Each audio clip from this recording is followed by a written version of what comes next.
Welcome to the Honest Dog Breeder Podcast with me, your host, Julie Swan, where each week we dive in to discuss all things dog breeding so you can build a breeding business you love, producing dogs that fulfill their owners' dreams. I believe you can have an honest dog breeding program that also pays the bills. So throw those pods in your ears while you're cleaning kennels. I'd love to join you.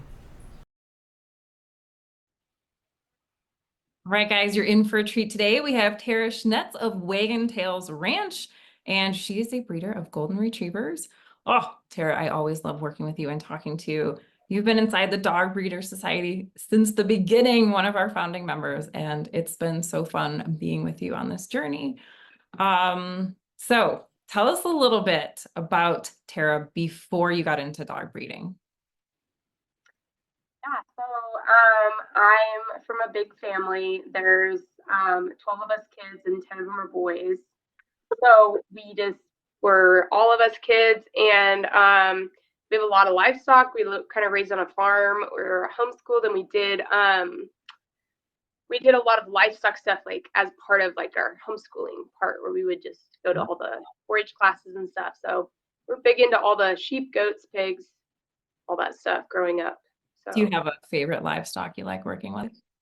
That's a big question. I like the personality of the pigs best because they're just so much like a dog, especially when you like raise them one at a time. Mm-hmm. But the sheep were my specialty, like to show, and that's what I really did well in. So nice. Oh, and you just casually mentioned that you're a book author, by the way, when we got on this call. You could tell everybody you wrote is it a series of books or one big book, or? They're each standalones. And so I have they're each on like how to show the different animals. So one on sheep, one on goats, one on cows. Yeah.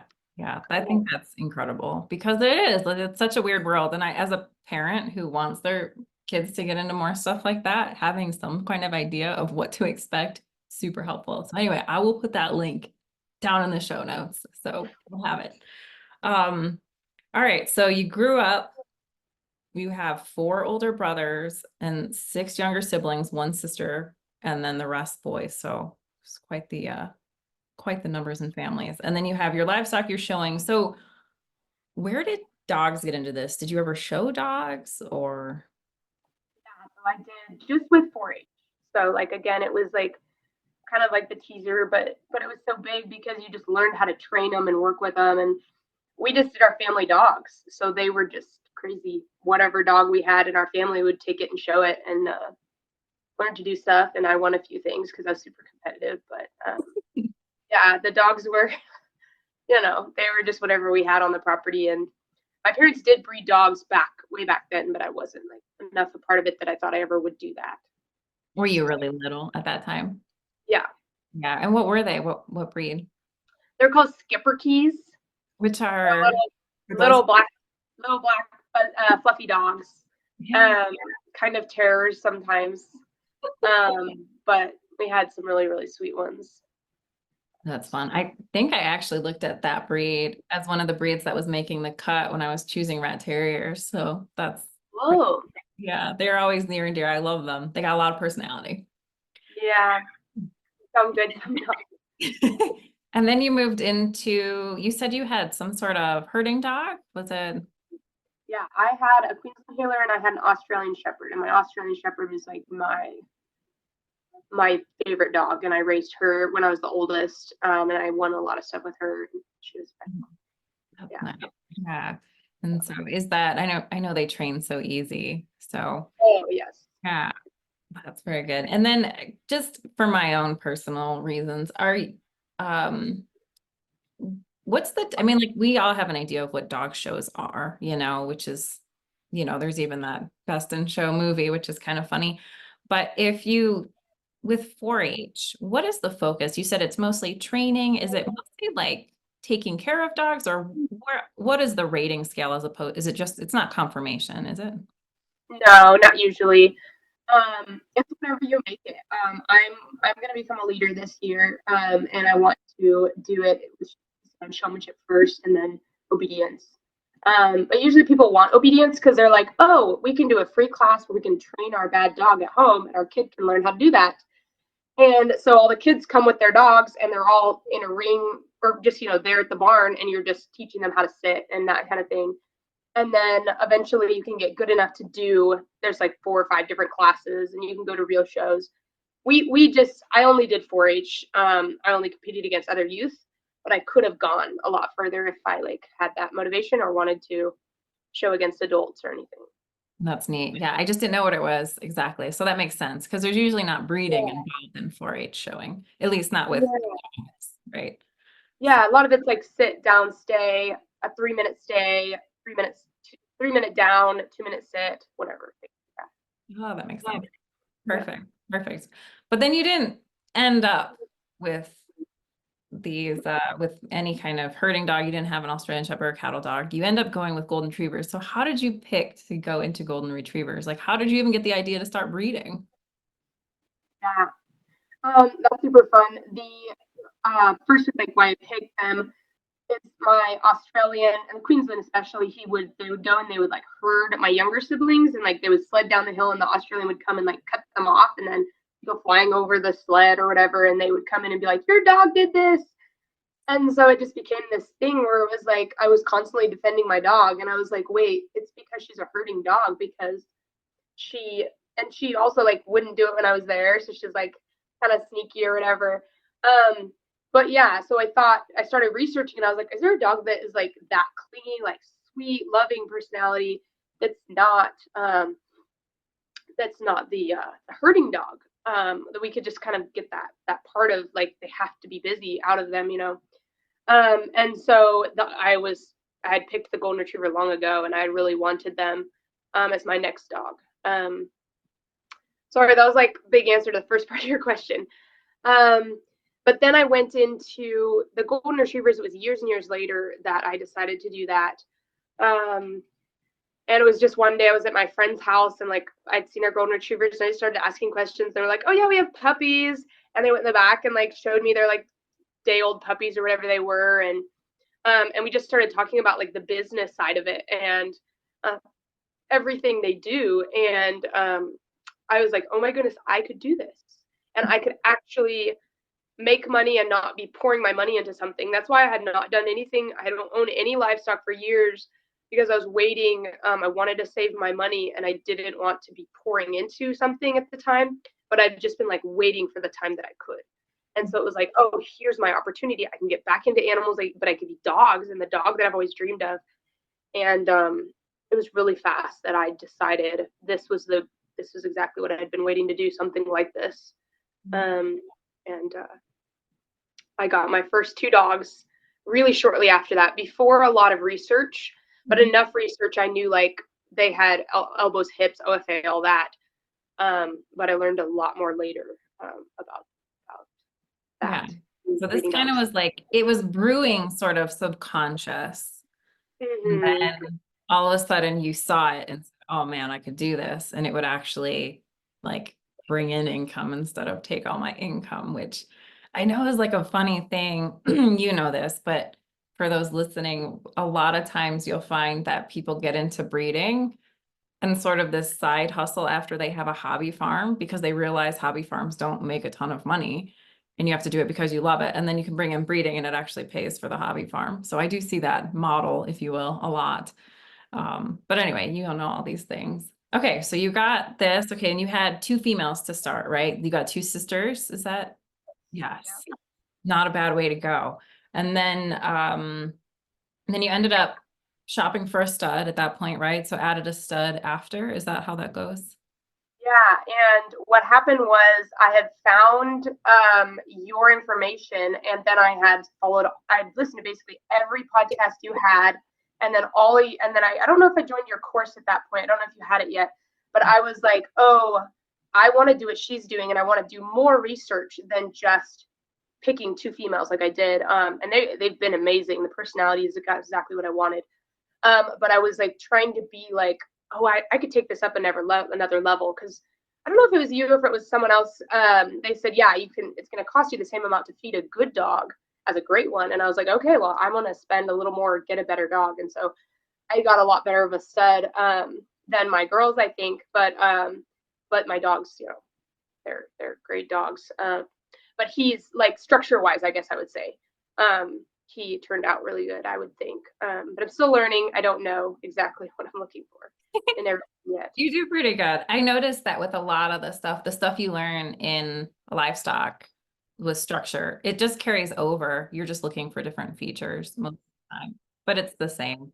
But do you find too, if you had a better idea of what you wanted the second time you were purchasing a dog?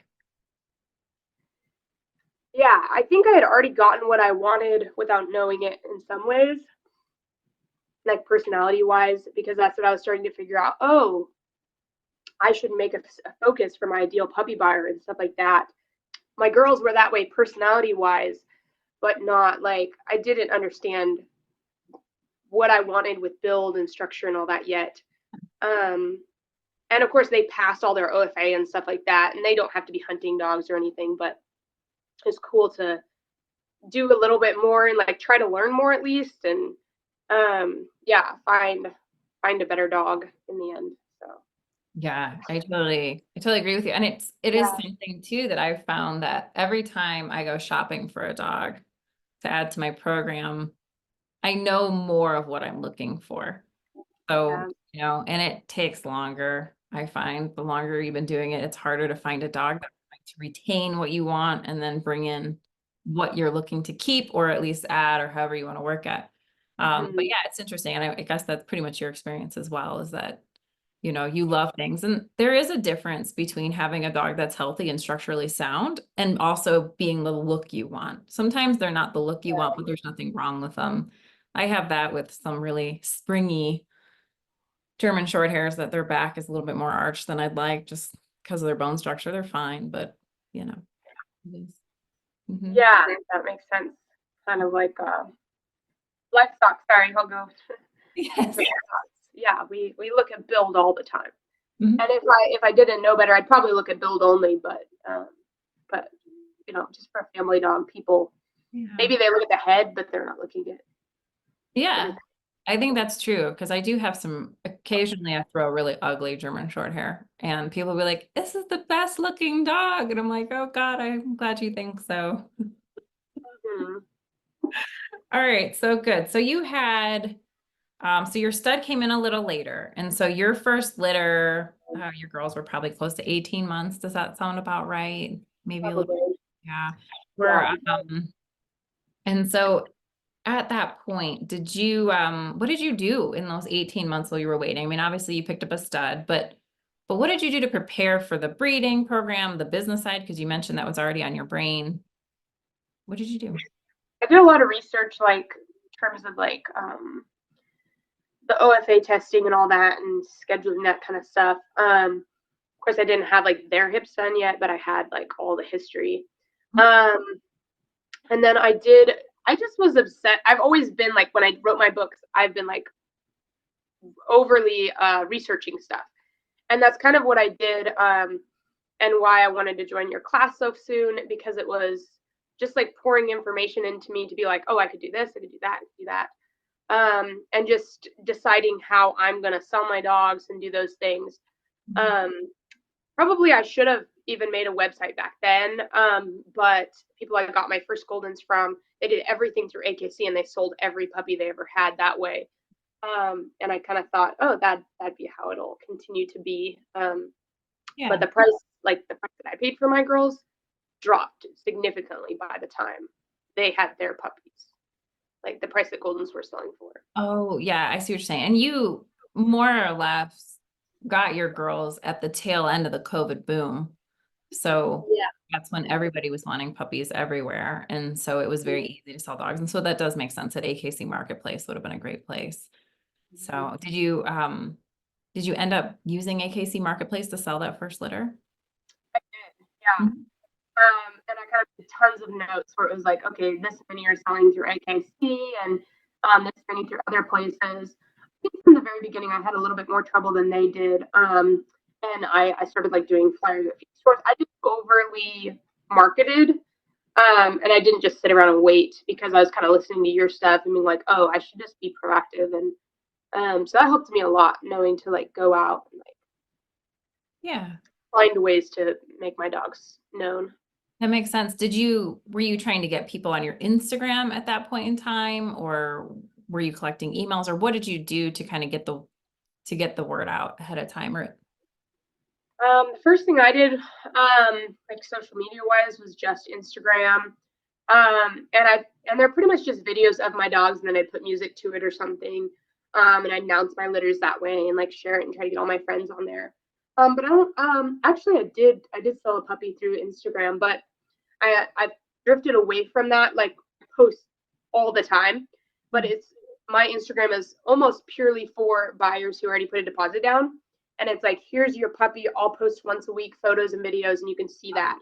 I don't try to like market on there because it doesn't seem to be what that it doesn't attract the buyers I want either necessarily that I've seen yet.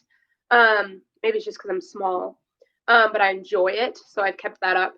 But no, like the email list and making a website, I did that later, and I wish I did that a lot sooner. that makes sense. Yeah. Did you end up, so how did you, if you remember, did you have any deposits down on your litter prior to the first litter being? No, I don't believe so. Okay.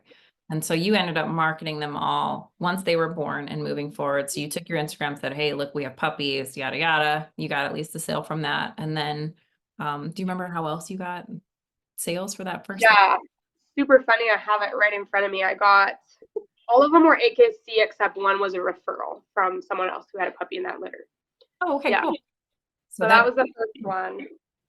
And then the second one was probably like half and half, like feed stores. And then it just slowly like drifted further and further away from AKC because there's just so many breeders there, and it's not very many buyers compared to what I think there used to be. Yeah, that makes sense. I think, again, the market is shifting with everyone's marketing going to this more personal one-on-one relationship with the breeder seems to be good. So now you've had a couple years in, you've had 8 litters. How is the marketing now? You got your website up, your email list. What do you see different? Yeah. So basically, if I could give anyone advice, it's like just do what you say to do. My brother, and I think it was actually before you had the website course up, he was like, okay, I want a website. Maybe you did a podcast on it, but I was like, oh, I'm going to do it. And so it was probably in December of last year.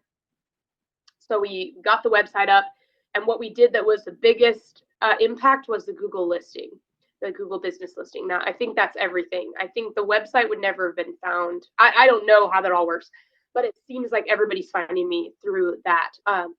So we put up the Google listing, and then I continued to do things the same way I was, and I struggled a lot to sell those dogs probably this last December through March. And then I didn't have any litters April and May. And then in April, the litter was coming, but not here yet. And I was getting calls.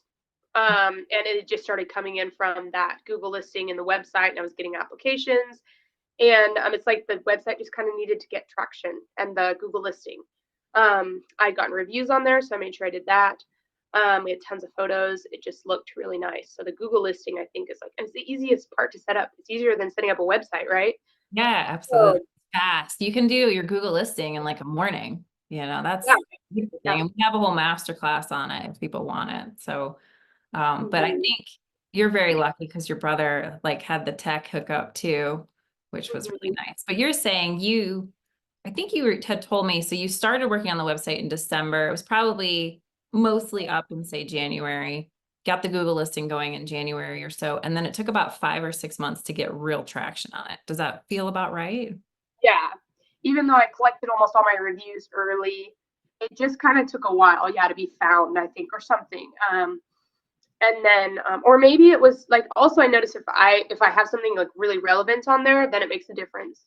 If they'll say, okay, that she's pregnant, she's due in June, then it's like, oh, we know there's a litter. So then they start applying. So maybe they were there all along, but they weren't like calling or reaching out. And as soon as I had that relevant information, I was getting applications and phone calls. And I had puppies sold, many puppies sold before they were born. And then the rest of the litter pretty quickly. Yeah. after they were born. So it was Yeah. pretty smooth and steady. That's pretty good, especially because this is supposed to be a tough time for people to be selling dogs. And here you are relatively new, and yet you're getting this going because your website is addressing all those issues. And I will say anecdotally, what I've seen is the Google listing, the Google reviews. Once you have 5 reviews, Google pays attention. But it wants to know that you're not like some fly by night business. And so when your business, your Google listing is about 6 months old, that's when Google's like, okay, we know you're not going anywhere, or at least you're more trustworthy than you were a couple months ago. And Yeah. that's when I'm noticing big traction picking up because yeah, I broke my rat terriers off from my GSPs this past spring, and I'm getting to that 6 months, and I'm starting to see. Yeah, and for all of you, Okay. this is December you're listening, but we're recording in August, so just so you Oh know. yeah. Yes. Yeah. And one other thing I'd say about that is when people reach out to you through that, rather than like AKC or something, they reach out and they'll say things like, "There's no other breeders around." And I know there's a lot of other breeders, and I know they have puppies, and they'll reach out to me, and they'll be like, I'll say, "Well, this is my price. Is that work for you?" And they were like, "Well, I guess it has to. I don't want to go to Oregon, or And I'm like, "Oh, well, I guess it's just a cool thing that other breeders don't think of this. They're not doing these Google listings and stuff. And like even my friends, who I bought my original females from, I was helping them because they never did any of this. They always did AKC, and they were just kind of like a family doing their breeding. And it was like, here, you can build a Google listing, and then they started selling as well. But it's like it's the thing I think to do for marketing to start with. At least it's the most impact. I agree. I think it starts well. And even if you have a small website, having it attached to the Google listing with some reviews is wonderful. And you have like, I have the cheat sheet for the 5 pages every, breeder website needs. And like, if you can't do anything else, just start there. Like, that's great. I know Yeah. your website has much more on it, and your pictures are awesome. I really, really like your pictures. You guys can see her website. I'll put it in the show notes as well. But yeah, so that's good. Have you noticed going from the buyers you got on AKC Marketplace to the ones you're getting now off your website from your Google search? Do you notice any difference in the people you're attracting? Are they better for you or? Um, not a ton. I think the buyers I used to get, I think maybe there's a difference. If I get buyers through AKC now, a lot of times they go to AKC and then to my website. So they're still almost the same buyer, sort of like person they're reading my website and going, "Oh, this is what I want." And they're usually very sold. Whereas like from AKC, it was usually like they probably reached out to 5 breeders, and they were kind of seeing, and they were like interviewing me a lot. Whereas now it's kind of like, "Hey, I'm interested in a puppy," and I'll tell them, "Okay, well, the next step is apply." And then they apply, and then I go, "Okay, the next step is a phone call." And we just kind of like do a phone call, and we're done. They're like, "Yep, you're the person I want the dog from." And so I don't know, it's just more straightforward, and it's not like, I don't feel like I'm competing. I feel like they don't even know there's other breeders out there. Like they should know, but they don't, it's like, yeah, I get I'm it. the one. I Yeah. totally get it. I think what's also happening there that should be noted is if they're going on AKC Marketplace, they're finding people maybe in their area, right? A lot of people think AKC is like this giant database of breeders, which in a way it kind of can be, but it's not exactly the way people think it would operate. So like from a buyer trying to use it as that way. So AKC Marketplace can sort of serve as a kind of directory. So then they find your website. And what's cool is that there's probably people that aren't a good fit for you that find your website and take themselves out of that process working with you before they call you. So while people are like, oh, it might be terrible, it's actually a great thing because you're not dealing with people that aren't a good fit, and your website does that work for you, not you. So you don't have to call these people and be like, yeah, so I don't want to sell you a dog. Yeah. Yeah. Now that you said that, I get less questions about like what testing I have. And like less questions about what I don't have. It would be like, "Oh, do you do this?" And it's like, well, I don't, but I guess now they kind of know I don't because they checked my website maybe or whatever. Yeah, they have that. Do you have an example? Like, you mean just What I've always done with my dogs is like a basic cardiac OFA. And I'm learning that a lot of the golden retriever breeders are kind of doing the advanced cardio. And so like someone would ask about that and they'd be like, oh, do you have an advanced cardio test on them or something like that? yeah. Whereas I don't even get those questions anymore.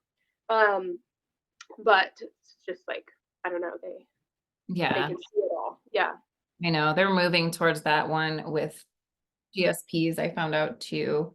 Yeah. It's just you're going to a cardiologist to get the cardiac test instead of just the normal vet who used to listen to murmurs. Now, my vet, gosh, she's been doing it for 20 years. Like, I'm pretty sure she can tell a heart murmur, but you know how it goes. The breed clubs do what they do. So that makes sense. So yeah, so just putting that information out there, especially if you've never had heart murmur issues, and then yeah, I get it. So Yeah, and the more I breed and like I'm now getting settled, it's like, oh, it's really easy to just add the rest of these tests in, because yeah, absolutely. so that'll be something I'll be adding a few of those like more in depth like versions of things. Yeah, So absolutely. I know, and you can do a lot more with some of the stuff too. With like Embark opening up their testing to more and more things. And I know Embark is still sorting through everything and getting more statistics for every breed. But I think if we just keep using them, give them more data to work with, they'll get even better. So I do like their user interface. It's pretty handy. So that makes sense. So that makes sense a lot. All right. So big question. All these new breeders are out there. They're like, oh my gosh, the first whelping, what was it like? Was it crazy? Was it easier than you thought? Harder than you thought? whelping to me wasn't but I think for most breeders probably. Um yeah, I was just I'm comfortable with like, okay, if this, I do this, or with that, when should I go to the vet? I guess with the dogs, I was less sure about when I would go to the vet and stuff, and I made that mistake at one point. We went to an emergency vet and all that, and there wasn't a need to after all. Oh, but I think there was since I didn't know, but like just learned for next time. But yeah, in terms of most whelping, it's just simple. I mean, a lot of times I get like a puppy stuck or something, but it's just like walk them up and down the stairs or something simple like that. But for the most part, just like figuring out what works for you, have all your equipment. I watched YouTube videos. There's a lot of breeders who like just do live. There's a couple breeders, I guess, that do like a live birth on there, and like I enjoyed watching all that before I even had puppies, like going over all their stuff. And like I said, I just research it maybe more than most people. I think it's great. I mean, YouTube is like, I had to fix my sink the other day. YouTube. I had to find out how to change the battery on my car clicker. YouTube. It's wonderful. But you also had a bunch of experience with the livestock, and for a lot of breeders who get into this, have some experience with livestock. Was it different with livestock, or was it pretty similar, or? Um, a lot lower stakes with livestock. I mean, they're born and they just jump up and they go nurse, um and you just leave them out in the barn and the moms are good. Well, usually like put them in a smaller pen together so they bond and stuff like that. Um, but with like, the dogs, it's like, yeah, for me, they're in my room. I'm like there with them. The biggest thing that I love is the temperature checks because you can predict it. And I like have like extensive notes on like, okay, she goes exactly 12 hours from when her temperature drops, or she goes 24 hours from when her temperature drops. And so I have all these notes and I can be like, oh yeah, I'm going to go ahead and go out to dinner because it's going to be, it's not going to happen today, or it's not going to happen till tomorrow. You can be so comfortable in that sense. I'd say probably the biggest surprise is not, well, for me, it wasn't whelping. It was facilities. So you get to one stage and then all of a sudden you're like, oh, it was so easy for the last 2 weeks and now there's poop everywhere. So just like the surprise stages. And those happen like, I'd say maybe 3 times. So you like fix it, make it bigger, change it, add potty trays, whatever. And then a couple weeks later, you're going to have the next surprise because now that area is too small for them or whatever. And that makes sense. And you're thinking, so that for me, basically when the puppies start I would think like they're walking and they're able to go to the bathroom on their own. Like, so that's somewhere usually between 2 and 3 weeks. That's when the poop really starts. Up until then, it's like I could do anything. I can go on It's like, vacation. oh, this is easy. I could breed dogs forever. And you're right. And then I think at weaning, right, is when the you also get like another shift because they're getting more independent and the poop changes because it's not nursing poop anymore. And then probably what, like 6 or 7 weeks, I think they really get big. Is that what you found? Yeah, I think it might be a little bit earlier for me, Mhm. because I try to keep them inside because it's so hot outside. And I don't have like, I can run fans and I can run misters over them, but I try to keep them inside as long. And so I usually get, the poop stage, and then I get the board stage probably around 4 or 5 weeks. As like they have to go outside and we'll just figure it out. And then they get like they have a whole concrete pad, they have outdoor dirt and all that. But at the same time, it's like, okay, well now this is great. It's big, it's clean. And then all of a sudden, they get to the next stage where it's like they're climbing fences if they're not in a big enough area or whatever, like they keep having Yes. stages. So you got to have, and every time I have a litter, I prove those facilities. And I actually thought that was the hardest part, but that's because I did like breeding animals before. So like whelping was not, it was easier for me. It's like and golden retrievers are big and there's like 10 puppies in a litter. That You're is like, different. Yeah. The difference yeah. between like a 7 puppy litter and a 10 or 11 puppy litter is insane. You wouldn't think Mhm. it'd be that much work, but it's a ton of different work. Yeah. Yeah. And that makes sense too. Because your livestock, I think in livestock, people really think about facilities when you're getting into livestock. Like it's almost the first thing you think about. Where am I going to put this? I'm getting a horse. Where does it go? I'm getting a cow. Where does it go? You know? But it's like a dog, it just lives in your house. And then all of a sudden now you have 10 more. And you're like, oh, yeah, I need to put them somewhere. And it's just not, it is funny how because they're domestic and live with us that we don't think about that in the same way. So Yeah. Because if they're just like your adult dog, then it's 10 toddlers running around without diapers on. That doesn't work. that is a Yeah. great analogy. Oh my God, I just got that visual of all the kids just, oh. Um, all right, cool. So first litter, cool. And then you said you improve things a little bit each time, which totally makes sense. And I think I still make a tweak with every single litter, and I'm 80 something litters in and I'm still making tiny adjustments with everything. Oh, let me change that water dish. Oh, let me add this. And I think that's just a natural part of it. And I wish more breeders would get in the mindset that like it doesn't have to be perfect the first time. Like it's fine. Like you're gonna make mistakes. Like just don't let them die and do the best you can. Um, so now that you've done 8 though, how is it now? You've had 8 litters. I mean, you said it's easier, when they're gonna go because you've been tracking timing. Does it feel more just course of business or? Yeah, it feels like it's not, I don't stress about any of it anymore. But it's just the time is never gonna disappear. It's like, yeah, you have to be home at these times. Vacations are gonna be a little bit harder. You are gonna be like, oh, this is I have to be home this week and we thought we were gonna go camping or whatever it is.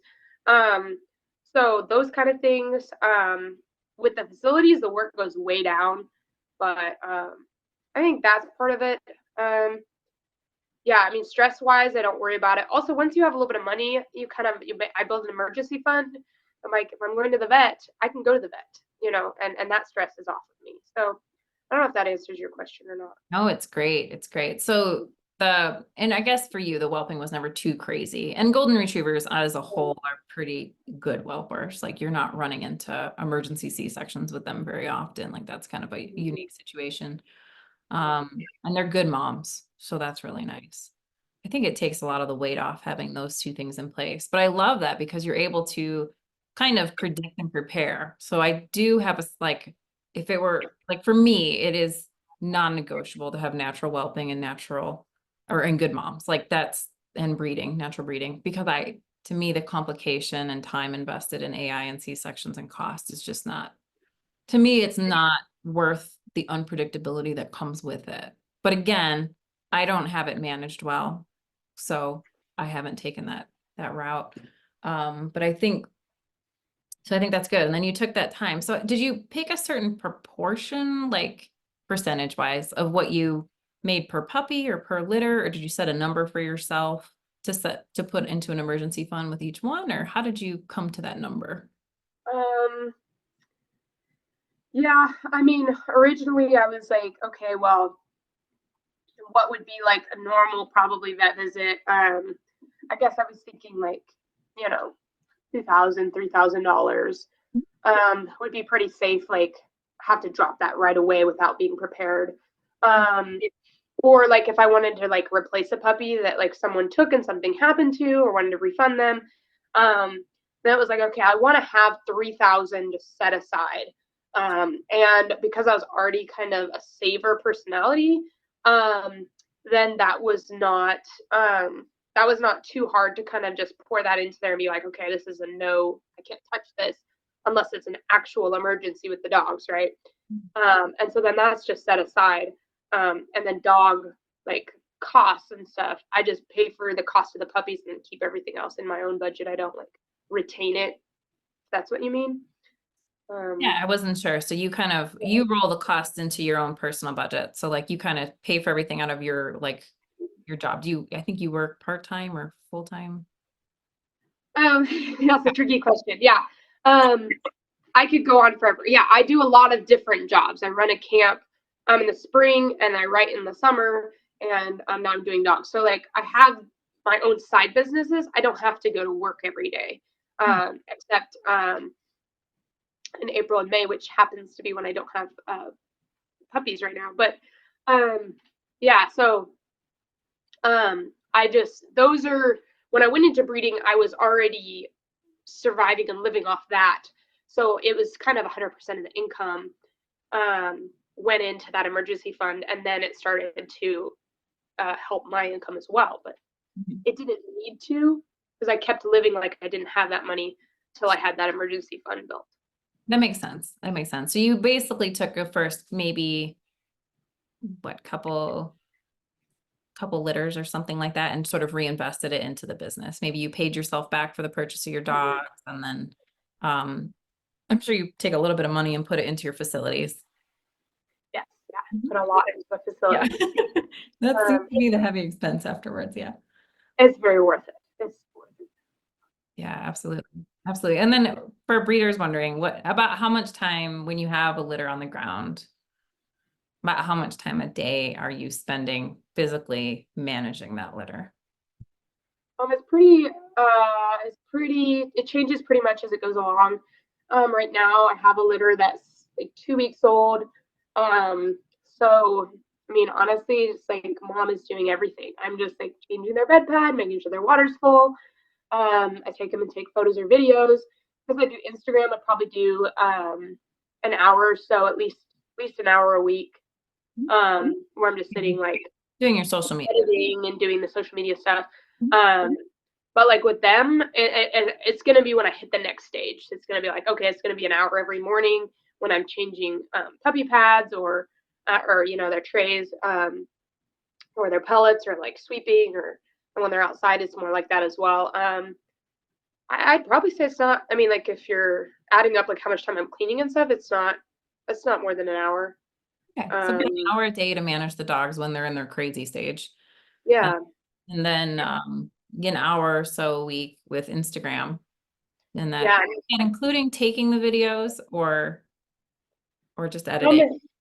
As I get older, what I personally do is I a lot of times will do a video per puppy per week. So then it gets to be a lot more. It could be an hour, or it could be 30 minutes to an hour a day or something where I'm doing that. But I'll just like get the videos and then edit them real quick. So I mean, it might not be an hour, but I enjoy it, so it kind of isn't as much of a worry. Yeah. Yeah. So you would say you're easily probably under 15 hours of work a week to manage your dog breeding program. And you currently have what, three breeding dogs in your program? Yeah. Yeah. But it goes up and down. So not, that's why it's inconvenient, I guess. It's not like you do an hour a day. It's like, okay, well, one day you're going to do, half the day because you're going to be washing everybody. You're going to do all their nails. You're going to be taking them to the vet. So there's up and down of hours. So Yeah. that's why with other jobs it'd be like, yeah, an hour a day and that's it. But with the dogs, it's like, oh yeah, well, one day a week you have to do this thing, or you have to, or random days throughout you're worming and your Mhm. shots, and so it's as it would be. That's the difference with dog breeding, is that it's Yeah. not like an hour a day and you're good. Right. I think it's often best thought about in a week time frame. So in a week, you're Mhm. at like 15 hours or less. And sometimes that's 8 hours in one day and then an hour every other day. And then, Yeah, and so I think that is kind of the beauty of dog breeding, but maybe one of the curses too, because in some sense that is unpredictable. Like you can't just be like, but for a lot of it, you could decide every Tuesday was your day to wash puppies and take photos. Like you could do that.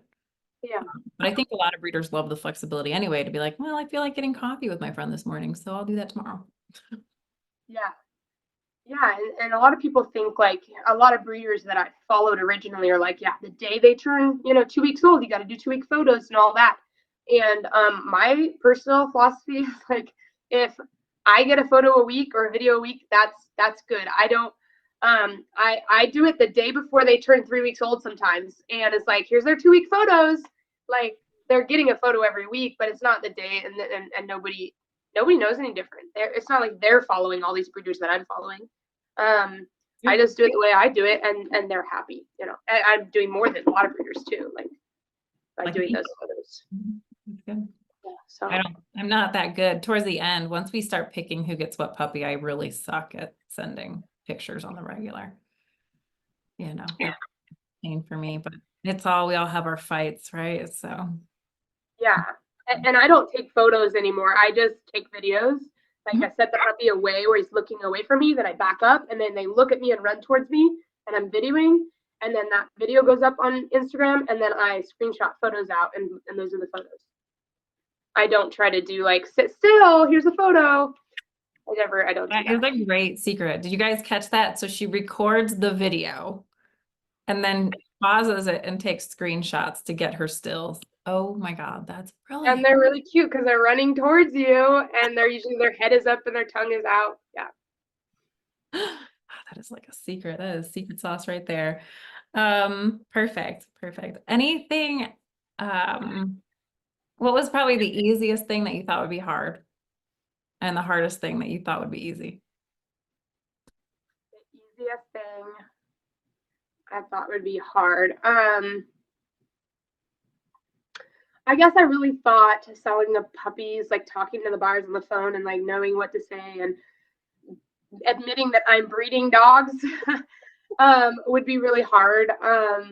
Because I don't like criticism or people saying, well, why are you doing that? You puppy mill and stuff like that. But that's actually been really a part that I love. I'm not that people are criticizing me, but I love talking to the buyers and explaining like why my dogs are great and what I love about them. So that's been something that's been way easier than I thought. And then what's been harder? Um, I guess it's just the surprises. Like, you know that it's gonna happen, but like a dog gets hurt at the worst possible timing. It's like, okay, we're gonna spend the whole day going to the vet and seeing what is going on, and with my one girl, she had 2 litters of 10, and then she had a litter of 3, Hmm. and so I was like, and I felt like I thought I felt a puppy, and so I took her to the vet, and the vet comes in like, yep, I feel it too. We're gonna do an ultrasound, and then we'll do the C-section. And then it turns out like they did the ultrasound, and there was no puppies. Um, but before that, it was like a million. They gave me a quote, and it was like a million tiny fees. And I was like, well, don't do this. Like, it was trying to learn to advocate, and I just hated it. It was like, well, why are you doing this test? And why are you doing this? And why are you doing that? And I got the price way down. Like, they wanted to keep her for like 3 days after the surgery. And I was like, I can keep her in my room. And, for me who's done livestock, I'm like, I'm not going to pay you, whatever it was, $1,000 a day or whatever. Um, to keep my dog when I could do it myself at home. She could be at home and she could be with her puppies that are already born, because if she has a C-section, she's, oh, she needs to be, I thought, so anyways, learning to advocate, that's been the hardest. That was one of the hardest things, is like, how do I stand up for my dogs and stuff? That makes sense. Yeah. But, and it's very possible to feel like you can get capsized on your finances in one bad vet visit like that. And you're absolutely right. Every time I go to the vet, I swear I'm lining out half the stuff they come to me with the estimate for, because it's like, we know they're dealing with this, I don't need you to run blood work. We know what it is. Like, and it drives you crazy. So yeah, I think that is really hard. And it's better and worse depending on where you live and the vets that you go to. I think that's the one thing, like I'll go to the vet and my vet will charge me $130 because they know not to add that stuff in. But I'll have one of my puppy buyers go for the same thing and they'll get a $350, $400 bill because they added all this extra crap, Yeah. Yeah. So that makes a lot of sense. Yeah. And trusting yourself to say no to a vet who's standing there being like, you need this. Yeah. That makes a lot of sense. Some of it I'm like asking her, like, why does she need this test? And why does she need that? And some of them it's like, okay, that makes sense. And then it's like, but that one doesn't. And her staying here to be monitored doesn't make sense to me, because of whatever. So some things, you just have to kind of figure out what makes sense and what doesn't. Yeah, no, I totally agree with you. Totally agree.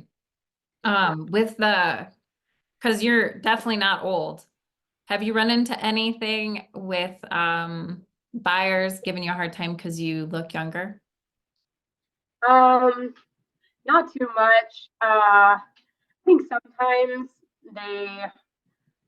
I've had someone at one time when my mom was with me and they came and they started talking to her instead of me. But it was kind of like, oh, yeah, it just depends on things like that. But I think because I like go out and greet them if they're like coming to visit dogs at the house or whatever, like, hey, come on in or come over here, and it's like, oh, she's the one. Or I also have my photos on stuff now, so they already know ahead of time. Yeah. So I do, like, if I can't get a video of the puppy because it won't stay away from me, then I'll do a lot of videos of them like up next to me and like a selfie photos that way or whatever, because they're too clingy. They don't want to run away to get a good shot, or something. So people know my face more maybe now. Do you find that actually builds more trust with people? Maybe. I don't know. Yeah, I'd be interested to see. I really didn't like to put my face in things a lot when I started doing Instagram and all kinds of stuff, because I'm like, nobody wants to see me. They want to see puppies, And then I realized that they kind of get used to it and they sort of expect to see my hands in a video or whatever with puppies. So it's interesting. Yeah. And I think it makes it more personal. It's like the puppy's here with me. It's like, oh, look, she likes her dogs. Yeah. It's not just the puppy. You mean you don't just around. take them in a dirty wire crate and take pictures? Just kidding. All right. I've seen some winners online. Okay. Well, that's so good. So anything else you'd like to chime in? Any other advice to new breeders? Things you wish you knew, glad you did? Anything else? I think the thing I'm the most glad I did is like finding mentors, especially you. The podcast was like my favorite thing. I like went down, found the bottom one and like listened to them all the way up, and then having someone that you agree with what they're doing and you can kind of follow and ask questions. But also, yeah, just being realistic, because I know like some people, I guess it's not me personally, but someone else who wants to jump into breeding. It's like, oh, this will be easy. It's like, well, you're going to be really surprised when they get to be 4 weeks old, or whatever. Yeah. But yeah, I guess my advice would just be to, I mean, if you're just starting out right now and you're like listening to the podcast, Julie's podcast, then it's like, just like listen to everything, maybe even take the course so you can know about like those Google listings. And Yeah. I don't know, there's people who know how to do it, and you don't have to learn by yourself, I guess. Yeah, I agree. I think Yeah. I would say that breeding there's not a single part of breeding that's particularly difficult. Like each thing in its own little piece is kind of easy, but it's when you put it all together, I feel like that's what makes it difficult, because now you're like have competing resources. Like you have money coming in from a litter. Okay, well, where's that money going to go? It's like, how do I do this? Or I have an hour of time. What am I going to spend it on? Where am I going to start marketing? How am I going to build this? Like it feels like it's all the questions that makes breeding hard. Is that kind of your experience going through it? Yeah. I think so. Yeah, the combination of everything. Trying to learn all the little pieces. For me, that wasn't as hard because I had you and I had your class and I had the podcast. What really like stressed me out the most was like finding a buyer and like the puppies getting older and older and older. And so like that part of it maybe is the most like having that stress on top of anything else is hard. So like there's pieces that you're like, how do you solve that if you're not, if you're not working towards it? Like, Yeah. so I think you're right. I think marketing may be the hardest part of dog breeding, because it's not simply just selling something. It's a living animal, and then so you have to find a good match, and you have to make sure that they're taken care of and that the buyer knows what they're getting into and being there to support them. Like I feel like the stakes are high in aligning people. And so doing that marketing, like all the stuff you've done, has just been awesome. It was so fun. You chimed in the other day and somebody was having a rough time marketing dogs, and you were like, look, these are the things I did. It's working. And like, here you are, like making so much ground in marketing and selling your dogs ahead of time. And we have a lot of people who are simply not having the same success. So I would say it's out there, right? You're making it happen. You're proof it works. And it's just cool. It's so cool to see it, because you just, wow, but look, you've done so much. yeah, at a certain point you become to the point where you're like, wait a second, I can't sell the litter that's going to be due in March. Like, you know, you wanted me on that list, but I might want to skip that litter. It's like so far out. But once you have a website up, people are going to start asking you about that. Yeah, and you'll be like, okay, let me start keeping really good notes and Yeah. make lists for the different letters or whatever. And yeah, it's a lot nicer when you have things set up, facilities and websites. Like Facilities and websites. I love that. All right, cool. That's the title of the episode. Facilities and websites. All right. Well, thank you so much, Tara, for coming on the show and for sharing your experience. It's just always a pleasure talking to you. Yeah, thank you for having me. I really appreciate it. This was super fun. Thanks.